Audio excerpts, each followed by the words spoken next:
दुआधारी मठ के परंपरा से हट करके चौथी बार यहाँ स्वर्ण श्रृंगार भगवान राघवेंद्र सरकार जी का बालाजी किया जाएगा। ये पल ही ऐसा है कि हमारे रामलला जी विराजमान हो रहे हैं अयोध्या में, और उसी खुशी हम लोग मना रहे हैं, तो खुशी का ही आंसू है। लेकिन हमारा आपका सबका सौभाग्य है कि इस सुखद क्षण का हम लोग साक्षी बनने जा रहे हैं।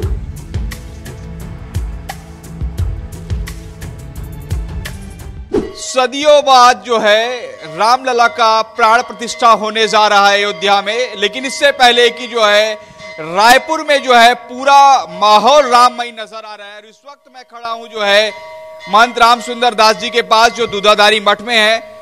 महंत जी, कल की क्या तैयारी चल रही है? लगभग 500 साल बाद मर्यादा पुरुष राघवेंद्र सरकार रामलला जी अपने दिव्य भव्य मंदिर जो बना है उसके गर्भ में विराजमान होंगे। कल उनके प्राण प्रतिष्ठा है।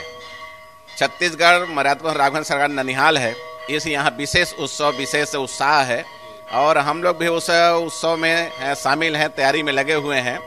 श्री दुआधारी मठ की परंपरा में केवल 3 बार स्वर्ण श्रृंगार किया जाता है, श्री रामनवमी, श्री कृष्ण जन्माष्टमी, विजयदशमी के अवसर पर। लेकिन सभी हमारे मठ के ट्रस्टियों ने यह तय किया है, सभी कर्मचारियों ने तय किया है कि इस समय रामलला जी का भव्य प्राण प्रतिष्ठा हो रहा है अयोध्या में, तो उसके उपलक्ष्य में श्री दुआधारी मठ में चौथी बार दुआधारी मठ के परंपरा से हट करके चौथी बार यहाँ स्वर्ण श्रृंगार भगवान राघवेंद्र सरकार जी का बालाजी किया जाएगा। भजन कीर्तन कार्यक्रम दिन भर चलता रहेगा, और भोग भंडारे का भी आयोजन है। भगवान को विशेष रूप से पकवान बना के उनको भोग लगाया जाएगा। तो ये तैयारी हम लोग कर रहे हैं, और आज से उसमें हम लोग लगे हुए हैं। महाराज जी, मैं ये अब सवाल पूछना चाह रहा था, चूंकि आप कांग्रेस में इससे पहले रहे हैं, तो कांग्रेस के नेताओं ने पहले तो बाइकाट किया, अब कह रहे हैं कि कल जो है हम लोग सुंदरकांड पाठ करेंगे। आप कैसे देखते हैं? देखिए, दुआधारी मठ का, शिवनारायण मठ का, जैतूसव मठ का, राजेंद्र भगवान का सेवा करने का जगन्नाथ मंदिर मुझे अवसर प्राप्त है।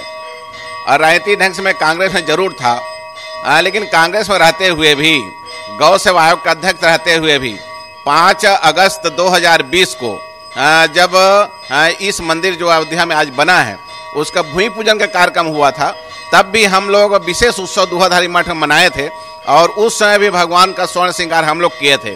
चूँकि 24 मार्च 2020 को लॉकडाउन लग गया था और 2 अप्रैल को रामनवमी का उत्सव था।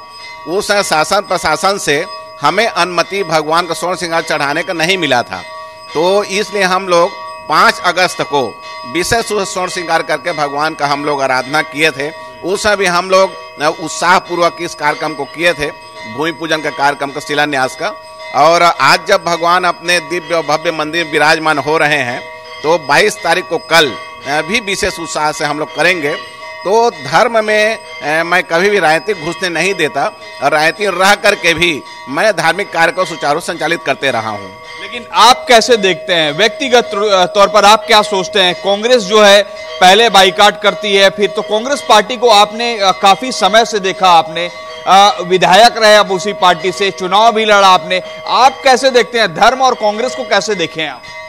मेरा सोचना यह है कि प्रत्येक भारतवासियों को जो 22 तारीख का कार्यक्रम हो रहा है उसका स्वागत करनी चाहिए, और ये हमारे भारतीय संस्कृति सनातन धर्म का यह विशेष उत्सव है कि हमारे पूर्वजों ने आज से लगभग 500 साल तक उन्होंने संघर्ष किया, बलिदान दिया, बहुत सारी यातनाएं उन्होंने झेला, और वो अपने समय इस सुखद क्षण को नहीं देख पाए।